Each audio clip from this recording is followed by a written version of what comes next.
As usual, I have a brief opening statement. It will take about 5 to 7 minutes to read it. And after that, Dr. Gaurav Vallabh will give the gist of it in Hindi, and then we'll take questions. The budget for 2023-24 and the budget speech of the Honorable Finance Minister show how far this government is removed from the people and their concerns about life, livelihood, and the growing inequality between the rich and the poor. Let me begin by pointing out with regret that the FM has not mentioned the words unemployment, poverty, inequality, or equity anywhere in her speech. Mercifully, she has mentioned the word poor twice in her speech. I'm sure the people of India will take note of who are in the concerns of the government and who are not. Let me turn to the numbers.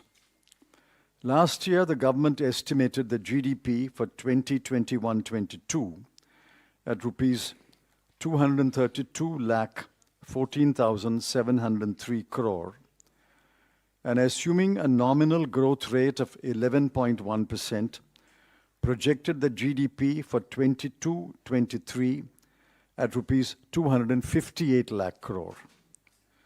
The GDP for 21-22 has since been revised upward to rupees 236 lakh 64,637 crore.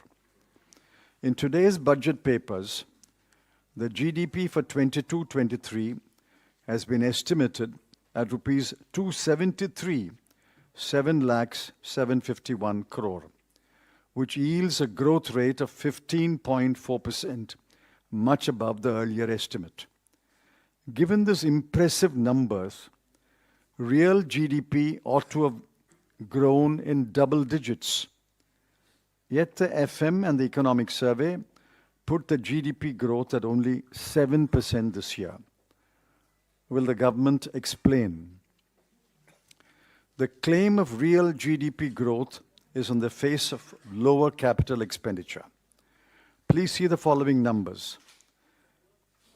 In the current year, the BE and RE numbers, capital expenditure was budgeted at 7,50,246 crore. Revised estimate is lower at 7,28,274 crore. Grants for creation of capital assets was estimated at 3,17,643 crore. Revised is 3,25,588 crore. The effective capital expenditure was estimated at 10,67,889 crore, but revised downwards to 10,53,862 crore. Please note that both capital expenditure of the central government and the effective capital expenditure are lower than the budget estimates. So what drove growth in 22-23? We know that private investment is down, exports are down, and private consumption is stagnant. So how does the government explain the 7% growth in the current year?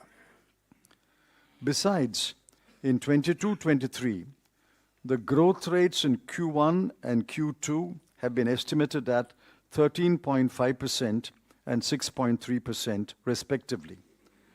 So we already have 9.9% growth in the first half of the year. If the whole year will only yield 7%, does that mean that Q3 and Q4 will record growth rates of only 4 to 4.5%?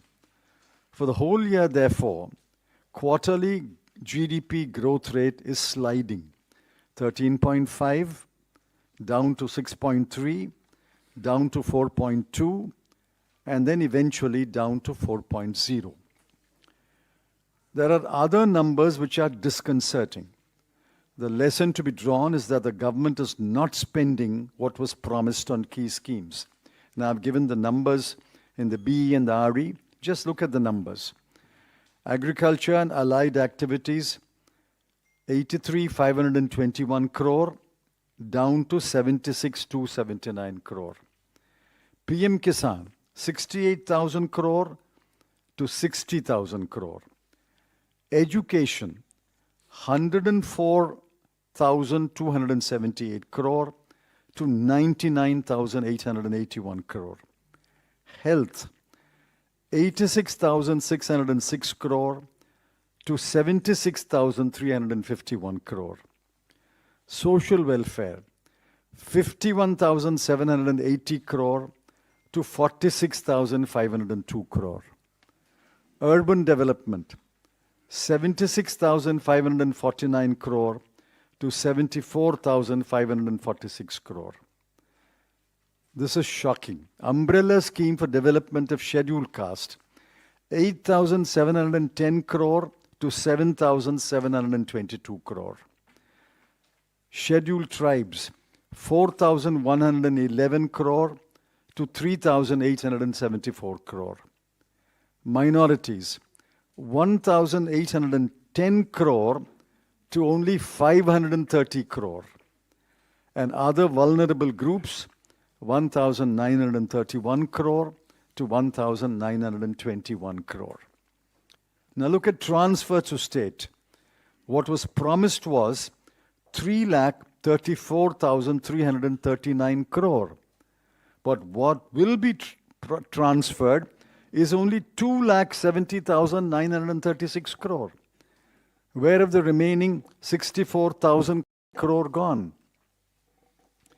No taxes have been reduced, except for the small number who have opted for the new tax regime.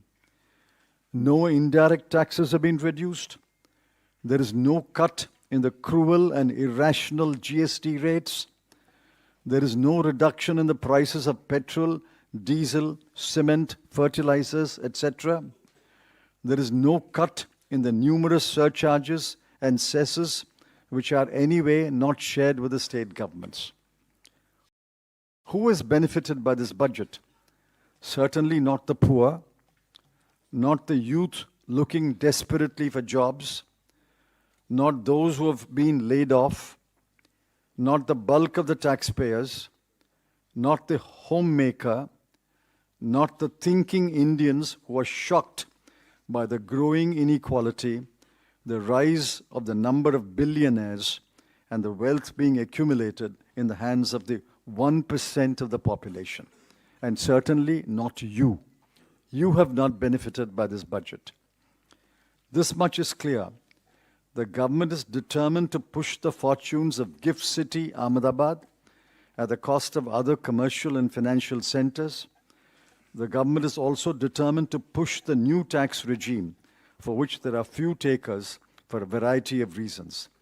Besides, making the new tax regime the default option is grossly unfair and will rob the ordinary taxpayer of the meager social security that he may get under the old tax regime. The Economic Survey listed all the headwinds that the world and India will face, but did not offer any solutions to face these headwinds. The budget speech did not even acknowledge the headwinds. The government is living in its own imaginary world. Three stark facts are acknowledged the world over. One, world growth and world trade will slow down significantly in 2023. For India, it will be 2023-24. Two, many advanced economies will go into a recession. Three, the global security situation, thanks to the Ukraine war and other brewing conflicts, will deteriorate. If all three materialized, what will the government do? What kind of burdens will that place on the people who are suffering owing to inflation and unemployment? There were no answers provided either in the Economic Survey or in the budget speech. This is a callous budget that has betrayed the hopes of the vast majority of the people.